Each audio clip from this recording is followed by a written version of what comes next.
Holy shit. He said what? I want to play you the first of these South Park clips and get you to react. A postcard today from your Uncle Harry and Aunt Meghan in LA. Let me see that. What the hell are they doing in LA anyway? Oh, pull it up, Jamie.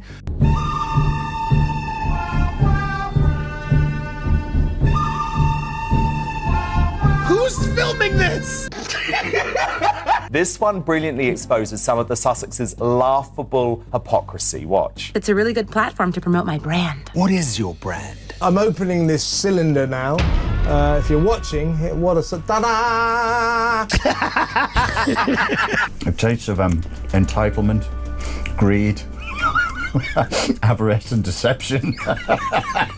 It's the biggest piece of dog This might be the smallest palace I've ever been in. An apartment, so. Yes, an apartment palace, I know that. You're in America now, and we don't give a about you. You're not our prince. You'll never be king. We hate your wife. Stay at home in your $29 million mansion, all right? A royal title, a $100 million brand, and the most talked about cartoon takedown in years. Meghan Markle didn't just get parodied, she got exposed. And the fallout? It's not just about South Park anymore. It's about lawsuits, sponsor panic, twerking scandals, and an entire PR empire that's now one joke away from collapse. Because behind the legal threats, staged baby cuddles, and Instagram tea reels is a woman spiraling into a public meltdown. Sorority girl, actress, influencer, victim. Yeah, that's totally me. Well, I just think some people might say that your Instagram-loving wife actually doesn't want her privacy. How dare you, sir? My Instagram-loving wife has always wanted her privacy. 5 minutes later.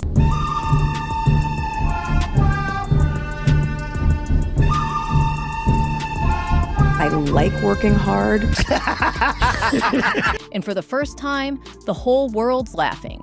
But the scariest part? She might be the only one not in on the joke. A cartoon version of Meghan and Harry marched onto the screen and straight into meme history. South Park didn't hold back. It mocked the Netflix deals, the book tours, the fake philanthropy, and the curated motherhood brand. It didn't even flinch at her pregnancy, turning it into a Jam commercial parody with Meghan belly dancing mid-labor, pregnant, cartoon, twerking. And while the audience roared, We want privacy! We want privacy! Can we rally him up here and finally have our own privacy? My love, I will do anything for your privacy. Yeah, I loved it. something inside Meghan reportedly cracked. By the next morning, insiders claimed she'd called her legal team. Draft memos were printing. The phrase prenatal harassment appeared in bold. And a countdown had started, not just to a lawsuit, but to the full unraveling of Meghan's media machine. Inside Meghan's Montecito mansion, it wasn't quiet.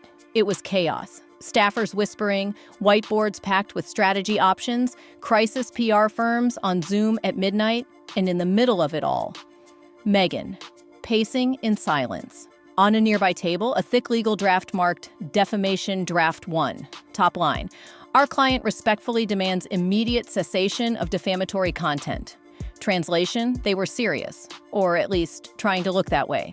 I went online to see what was new with Uncle Harry and Auntie Meghan, and I couldn't find a thing. I would have thought she'd have at least popped up in a tampon commercial by now. 10 seconds later.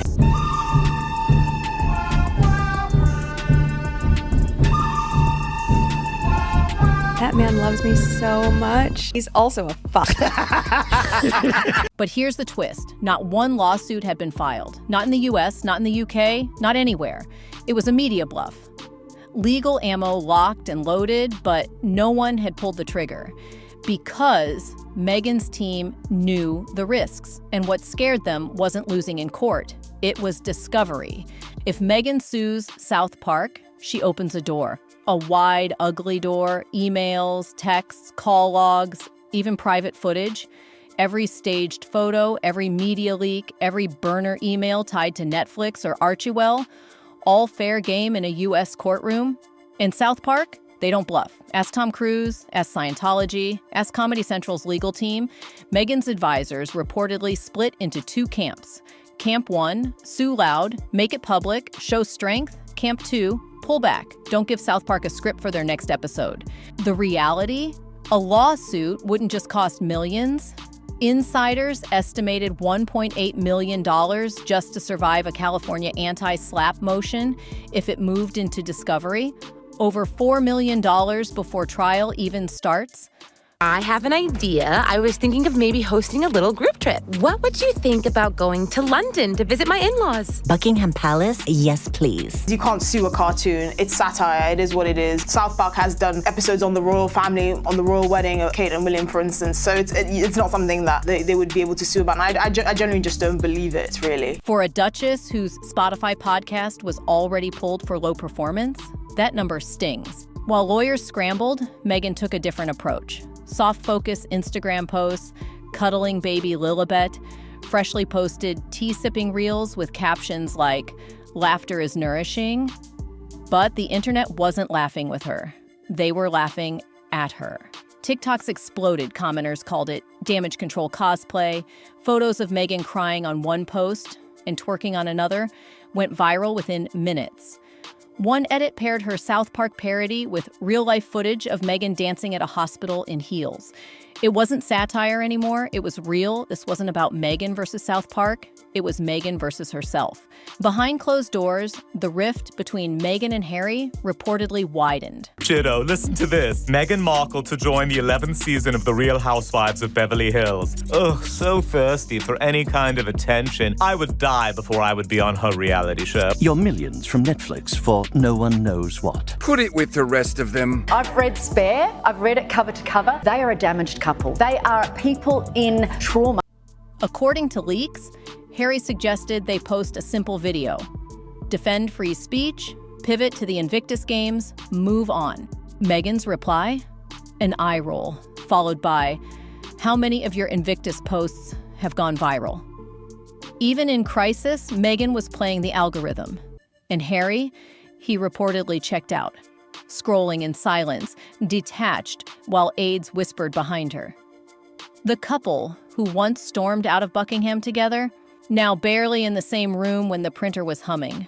By day 5, the draft lawsuit was on its 3rd revision. More dramatic language, more footnotes, more emotional trauma claims.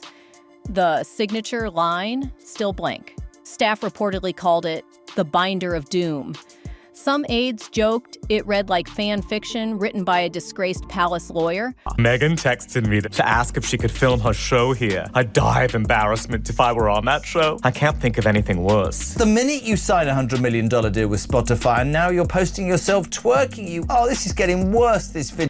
One insider described the memo as a bizarre mix of British royal decrees and Harvard law pretension, complete with UK precedents that hold no weight in US courts. Still, it sat on the desk, taunting her, a legal nuke waiting to be launched. And every second it stayed unsigned, her brand bled.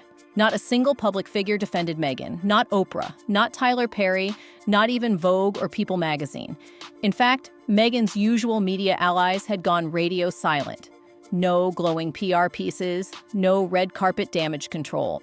One Archewell staffer allegedly leaked that internal emails were flagged with a new tag, meme risk level RED. Even her foundation was bracing for blowback. What the is going on with Harry?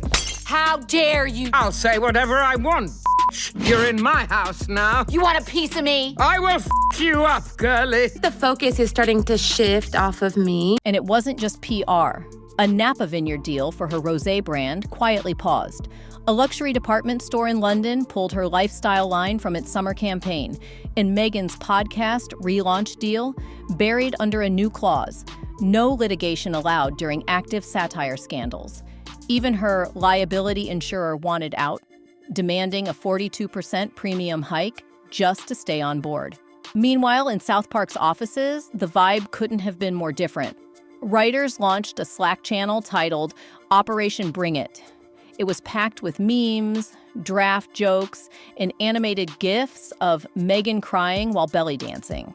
Trey Parker's alleged response to the lawsuit rumors: "We just sold out our first ad slot." South Park's next episode is already in the works, featuring a notice of hurt feelings through house scroll, a fake lawyer smacked with a rubber chicken, and a cartoon Duchess belly dancing while promoting jam. If Meghan sues, they double down. If she doesn't, they air it anyway. The final hours before the parody aired were tense. Inside Meghan's crisis hub, a glowing countdown clock ticked toward airtime.